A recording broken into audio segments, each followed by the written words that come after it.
Évangile de Jésus-Christ selon saint Jean.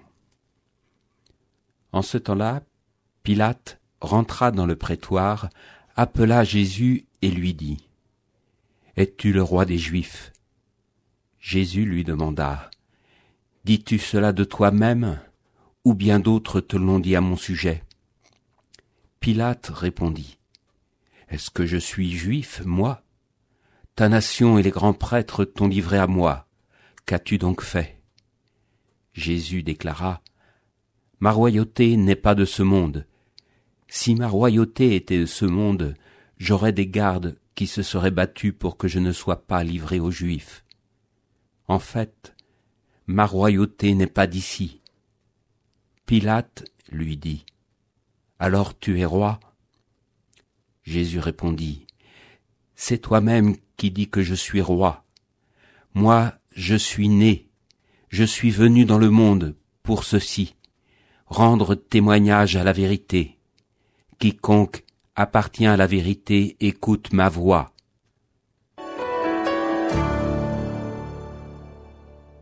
Moi, je suis né, je suis venu dans le monde pour ceci, rendre témoignage à la vérité.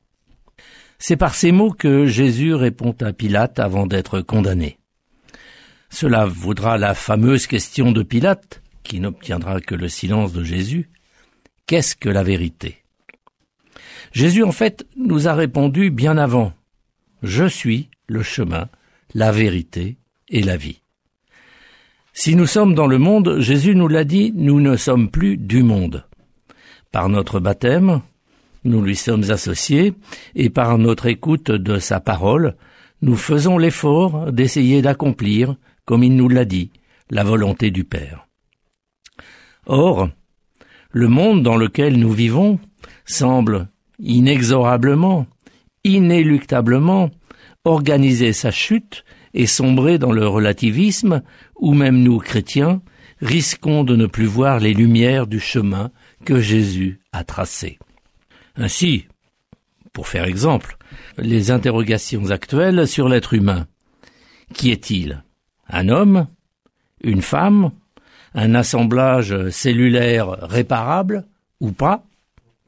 On annonce l'immortalité grâce à l'intelligence artificielle, et je vous conseille vivement la lecture du livre « ChatGPT va nous rendre immortels » du docteur Laurent Alexandre, qui nous explique que les milliardaires de l'intelligence artificielle ont comme obsession de faire reculer la mort et de rendre anecdotique notre disparition physique.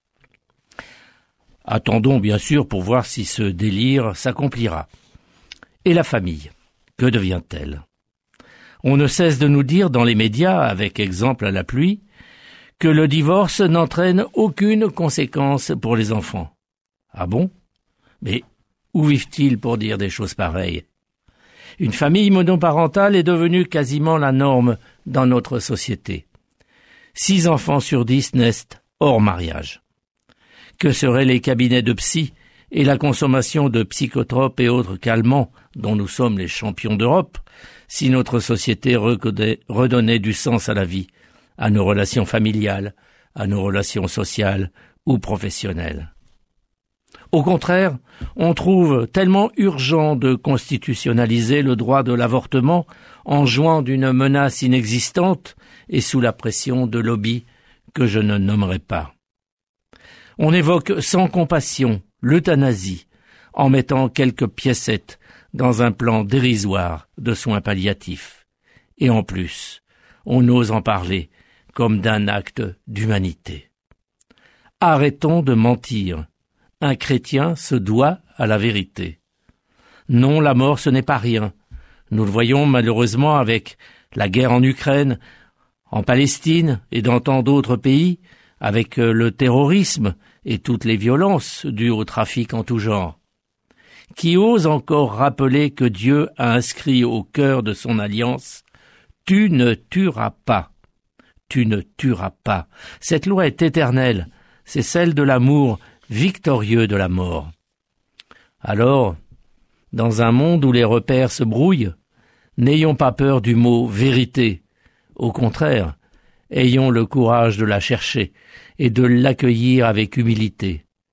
Que le Christ, roi de la vérité et de la vie, soit notre cap dans nos choix et nos actions, et que notre foi soit une lumière d'espérance dans et pour notre monde. L'évangile du jour était commenté par Gérald de Privé, diacre permanent au service